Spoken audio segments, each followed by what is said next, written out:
Okay, so regarding this channel, I'll gonna be uploading whenever I want. There's no set schedule, nothing like that. I'm just gonna upload sometimes, whatever. This is the same. This is an old channel. There's stuff on the channel already. Whatever. From now on, I'm gonna be uploading videos like this. Yeah. I was talking with Afton recently, kind of recently. Well, it was a while ago about if I wanted to be like what kind of YouTube stuff I wanted to do, and I think I just kind of just want to do whatever. I like FNAF stuff. FNAF stuff is a good starting ground. Like, I'm gonna do more shorts and stuff. I'm gonna be cranking out shorts like hell. Shorts. When I get out a ton of shorts, I think I want to try to do normal long form stuff on the side too, like my Hitman video that I'm working on. I like FNAF stuff. FNAF stuff is fun. I got a deep appreciation for FNAF. And, I speak with Xantorm privately. I spoke with him for a while, like an hour, over an hour. He inspired me to do FNAF stuff. I think I want to do normal stuff at the same time. Like, I think I'll definitely play new FNAF games, and maybe make videos on them. I don't know. I don't like streaming too much, though. Like, I get joined a ton. People are like, you should stream, Ultby. When's the next stream? And I'm just like, I don't know. I don't care. Like, when's the next skirmish shake stream? bro, like, actually, I've been talking with a lot of people recently, and they say I'm pretty chill. I feel like I've morphed into being chill. I used to be like hype man. I don't really know how I got into that. It just happened. My shorts are not chill. They're like Fortnite, Fortnite. Freddy Fazbear? Just drop. I talked with somebody recently. I'm not gonna say who because I respect them, and I don't want anybody going after them or anything. But I don't care if people know my opinion on this. There's this creator group named Vortex, right? And it's the group that Afton is a part of, and there's Alpine, Poison, Reactive, and they're all a part of that group Vortex. Where on their channel they uploaded like the Vortex Awards. That was fine, honestly, but I feel like it was kind of rigged because the only people that won were Vortex creators. When it was like kind of like an award show for like FNAF YouTube. Like I think there might have been nominees for people that weren't in Vortex, but nobody that was not a part of Vortex won. And I feel like it was the best video nominees were trash. It felt kind of rushed, like super rushed. And recently they released a Lethal Company video. So, I don't know why they think that's a good idea. It's like, all these creators, they're huge creators, and they want to get together with this group, Vortex, because they want to grow together, you know what I mean? Yeah. And that's just not a good idea, because they should be growing separately from themselves. The reason why, group channels like that work with, like, Sidemen is, it's different from the normal stuff they do. And what they're doing on the Vortex channel, I mean, I guess it can be categorized as different. It's just like gameplay videos, but I don't know. There's been tons of channels like that. They just don't really work. Like even with Jelly and Slogo and like Quibblecop or whoever they had when they did it, they made like this group channel together and it was terrible and it didn't take off. It's just like not fit for the YouTube algorithm. Yeah, I think the way that Tommy Innit does it with his like POVs on his main channel, I think that's good. And having group channels where it's like group vlogs, that's like the only way that group channels really work.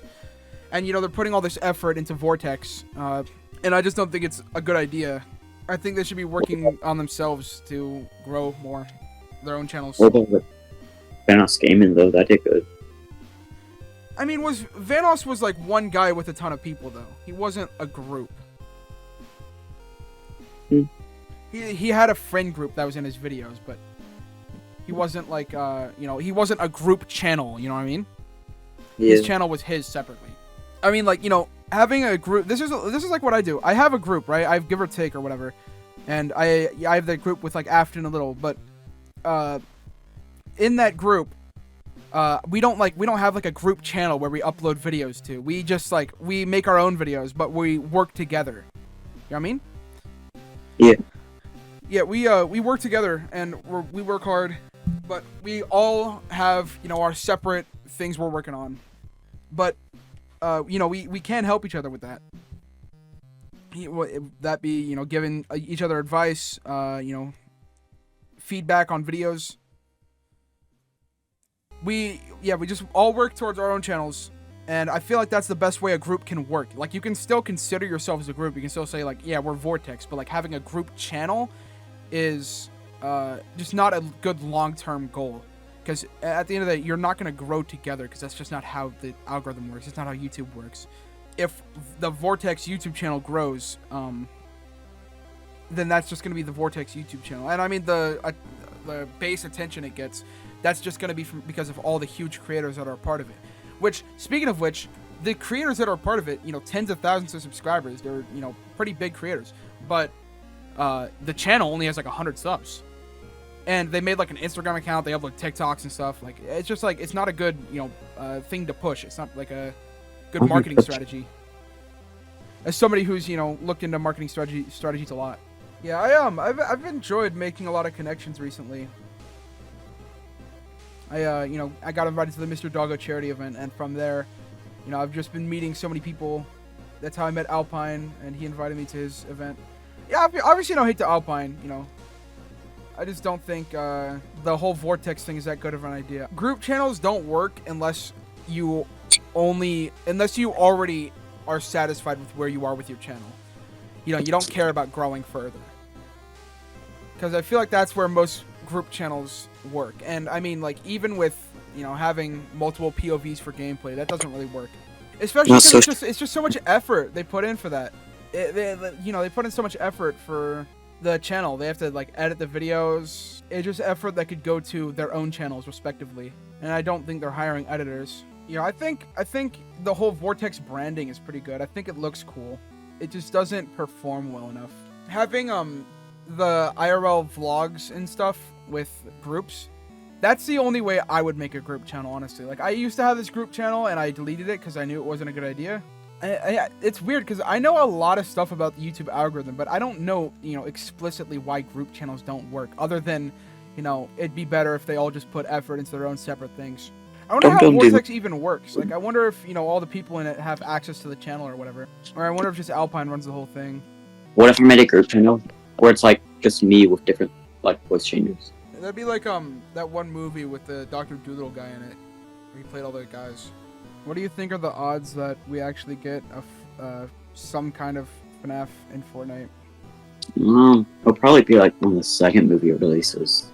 I don't think it'll happen by then. FNAF, I don't know why, they're so stingy about it. Like, they could just collab with Fortnite. It would be awesome. We get the cupcake back bling. Freddy's microphone is like a pickaxe, maybe? Or like Bonnie's guitar. And those could work in Fortnite Festival, too. Dude, imagine Fortnite Festival. We're waiting every night. That'd be awesome. It'd be like a whole living tombstone thing, though. That'd be like a rough contract. Because they're signed with like the record label that has Ed Sheeran and stuff like that. Well, I mean, it's in the FNAF movie, so... Yeah, but I mean, like, they kind of needed that song. Yeah. Fortnite Festival isn't the same level as the FNAF movie. What do you think the end credit is going to be for the second movie? I hope it's Dying of Fire. I think it's going to be the one where it's like... there's like the mother singing. That one's super popular. I think it's overrated in my opinion. There's like, no information on what the next FNAF game will be. There's that one click team thing, but that's not like, there's barely any information about that. It's just like a promotional photo of Lolbit, which, I mean, it could be something about FNAF World, but I don't know. FNAF World 2. I feel like they've kind of given up on FNAF World at this point. Even though, it's so beloved. So many people play it. FNAF World. FNAF World is one of the best, FNAF games, in my opinion. I've actually, I used to not like the sit-down FNAF games where you run to or not like, do you think the next thing will be another DLC for Security Breach? I feel like it has to be. Like, they haven't given enough value to Security Breach, especially to warrant that $40 price tag. It's crazy. Yeah. I mean, like, they added a free DLC, but like, it was a, I feel like Ruin is overrated as well. I liked Ruin when I first played it, but I feel like it's definitely overrated. People are saying like this is a amazing DLC. It's one of the best DLCs. I remember you remember the old like FNAF 4 DLC with like the Halloween. That was cool. I like that. The Jacko designs are cool, and I think they're bringing them back because Jacko Moon was in Help Wanted 2. The FNAF World DLC was actually harder than Elden Ring, like any Dark Souls. If they made like a FNAF World game and they added like DLC to it, I feel like that'd be awesome, man. I remember I was in a call with MrDoggo and he showed me what he was working on. It was this video with a like it was this video. It was a part 2 to a video about how Steel Wool made the FNAF lore like messy and ruined, but I feel like it was always like that. I feel like if anything, Steel Wool made it better. Dude, after like the books and stuff, I just Yeah, the books definitely complicated things, especially with Scott Cawthon's, quote-unquote confirmation of it, which, I mean, people have been saying that Scott Cawthon didn't confirm the books are canon, but he said concerning what people are saying about the books being canon, yes, that is true, because he's saying, like, yes, that is true to what people are saying, but people were saying that there's like, fake email going around about Scott Cawthon confirming the books were canon. But, like, that's what people were saying. They're saying the books were canon because of that fake email. So, I mean, I feel like, he said that the books are canon because of that. But he said, like, confirming what people are saying. the original lore shows just like, I know you probably heard this like a million times, but it showed up in a Pizzeria Simulator. Yeah, I like, honestly, I feel like you could see Pizzeria Simulator and before as a separate, storyline. Yeah. Because, like, when you look at Help Wanted On, it just, like, makes all of those, half canon, half not. Which I think was a good move. I like that. I like the soft reboot of the story. Yeah, so people say that Scott didn't confirm the books as canon, but I feel like he did. Obviously, the books aren't completely canon. That's like, that's a given. They're obviously not completely canon. That'd be impossible. Oh, bro, Matt Pat probably retired because he was pregnant from Springtrap. I feel like the books do try to tell the FNAF storyline.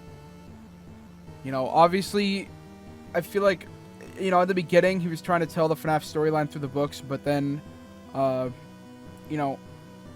the games started becoming, then the games wouldn't be telling a story, so Scott Cawthon started merging the story of the books with the games, and then it just made it all confusing, because then, there's some books that are, that feel like they have to be canon, and there's some books that don't have, like the FNAF 4 book where it confirmed that William Afton was using like laughing gas on the children or whatever. I like the first book because like it didn't really add anything to the lore. It was just like some kids like dying in the pizzeria. The first books were good. I like those. I like honestly the new books aren't even bad. It's just like it just complicates things because they're half canon, half not. Who knows what parts of the books are canon? You only have to assume. You think we'll ever get like a kind of like a office simulator game that's a free roam game but from Steel Wool? I feel like that'd be awesome. Maybe. He's going. Thanks, Table Soul. I already closed the door, dude.